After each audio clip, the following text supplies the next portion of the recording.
Magandang araw na naman pong muli sa inyong lahat mga ka-vlog, boss, idol, regular viewer, silent viewer, at kasama na rin po ang lahat ng mga OFW. Mayroon po akong bagong dashcam ng dump truck at i-install ko po to. At ito pong luma ay papalitan ko na po siya dahil hindi na po siya nagre-record at hindi na po makikita yung view ng dashcam na to dahil sa kalumaan na po.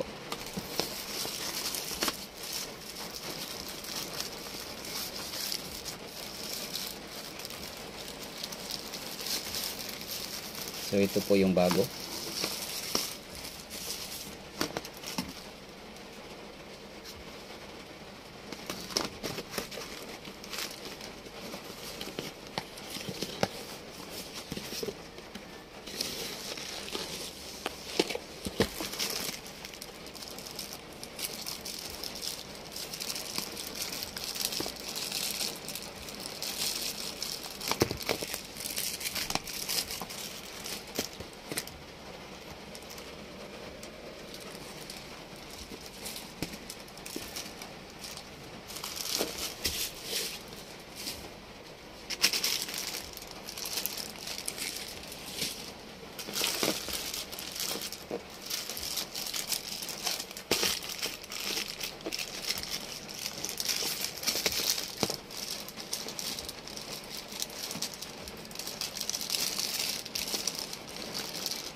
So ayan na po, nai-set up ko na.